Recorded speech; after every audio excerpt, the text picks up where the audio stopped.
ಅವರು ನಮ್ಮ ಸಮಾಜದ ಆಸ್ತಿ, ನಮ್ಮ ಸಮುದಾಯದ ನಾಯಕರು.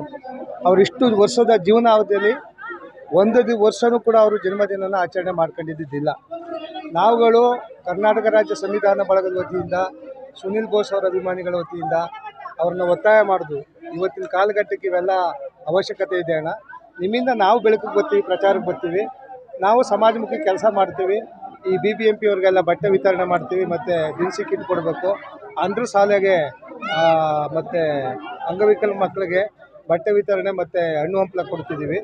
ಭಾಳ ವಿಶೇಷವಾಗಿ ನಾವು ಮಾಡ್ತೀವಿ, ನಮಗೊಂದು ಅವಕಾಶ ಮಾಡಿಕೊಡಿ ಅಂತ ಹೇಳಿದಾಗ ಭಾಳ ಇದು ಮಾಡಿ ನಾವು ಇವೆಲ್ಲ ಅರೇಂಜ್ ಮಾಡಿಬಿಟ್ವಲ್ಲ ಅಂತೇಳಿ ಉಳ್ಕೊಂಡ್ರು. ಅದಕ್ಕೆ ನಾವು ಸಾಹೇಬ್ರಿಗೆ ಆಭಾರಿಯಾಗಿದ್ದೀವಿ. ಇವತ್ತು ವಿಶೇಷವಾಗಿ ಅಲ್ಲಿ 2 ಮಾವಿನ ಮರಗಳಿದ್ವು, ಹಳೆ ಮರ, ಅದನ್ನು ತೆಗಿಸಿ ಅದು ಹೋಗಿದ್ವು. ಹಂಗಾಗಿ ಸಾಹೇಬ್ರ ಕೈನಲ್ಲಿ ಮಾವಿನ ಸಸಿಗಳನ್ನ ನಡೆಸೋದ್ರ ಮುಖಾಂತರ ಅದು ಫಲಗಳು ಪಕ್ಷಿಗಳು ತಿನ್ನಲಿ ಅನ್ನೋ ವಿಶೇಷವಾಗಿ ಅವರ ಹುಟ್ಟುಹಬ್ಬ ಆಚರಣೆ ಮಾಡಿ, ನಮ್ಮ ಕರ್ನಾಟಕ ಸಂವಿಧಾನ ಬಳಗದ ವತಿಯಿಂದ ಬೆಳ್ಳಿ ಕಿರೀಟ ಹಾಕಿ ಭಾಳ ವಿಶೇಷವಾಗಿ ನಾವು ಅಭಿಮಾನದಿಂದ ಇವತ್ತು ನಾವು ಹುಟ್ಟುಹಬ್ಬನ ಆಚರಣೆ ಮಾಡಿದ್ವಿ. ಸಾಹೇಬ್ರು ಅದಕ್ಕೆ ಸ್ಪಂದಿಸಿದ್ದಾರೆ. ನಾವು ಯಾವತ್ತೂ ಸಾಹೇಬರಿಗೆ ಚಿರುಣಿ ಆಗಿರ್ತೀವಿ. ನಮ್ಮ ಸಮುದಾಯದ ಎಲ್ಲ ನಾಯಕರ ಪರವಾಗಿ ಕರ್ನಾಟಕ ರಾಜ್ಯ ಸಂವಿಧಾನ ಬಳಗ ಕೆಲಸ ಮಾಡ್ತಾರೆ. ಅಲ್ಲಿ ಯಾವುದೇ ಲೋಪದೋಷ ಇಲ್ಲದೆ ಮಾಡ್ತಾ ಇದ್ದಾರೆ. ಸಂವಿಧಾನ ರಕ್ಷಣೆಗೆ ಯಾವ್ಯಾವ ಥರದ ಕಾರ್ಯವೈಖರಿಗಳನ್ನ ರೂಪಿಸಬೇಕು, ಹೊಸ ಕಾರ್ಯಯೋಜನೆಗಳನ್ನ ಮಾಡಿದ್ದಾರೆ.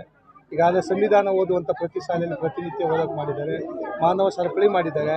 ಈಗ ನಮ್ಮ ಕರ್ನಾಟಕ ರಾಜ್ಯ ಸಂವಿಧಾನ ಬಳಗ ಇವತ್ತು ಅವರ ಹುಟ್ಟುಹಬ್ಬದ ದಿವಸ ಒಂದು ಚಿನ್ನದ ಪುತ್ಥಳಿಯನ್ನು, ಬಾಬಾ ಸಾಹೇಬ್ರ ಚಿನ್ನದ ಪುತ್ಥಳಿಯನ್ನು ಬರುವ 135ನೇ ವರ್ಷದ ಜನ್ಮ ದಿನಾಚರಣೆಗೆ ಸರ್ಕಾರಕ್ಕೆ ಸಮರ್ಪಿಸಬೇಕು ಅಂತ ಇವಾಗ ಅನೌನ್ಸ್ ಮಾಡ್ತೀವಿ. ನಾವು ಮಾದೇವಪ್ಪ ಅವರು ಮತ್ತು ನಮ್ಮ ಪರಮೇಶ್ವರ್ ಸಾಹೇಬರು ಚಾಲನೆ ಕೊಡ್ತಾರೆ. ಹಾಗಾಗಿ ಪ್ರಿಯಾಂಕಾ ಸಾಹೇಬರು ಎಲ್ಲ ಪಕ್ಷಾತೀತವಾಗಿ ನಾವು ಎಲ್ಲ ನಮ್ಮ ಸಮುದಾಯದ ಶಾಸಕರು, ಸಚಿವರುಗಳನ್ನ ಕರೆಸಿ ಅದನ್ನು ಉದ್ಘಾಟನೆ ಮಾಡ್ತೀವಿ.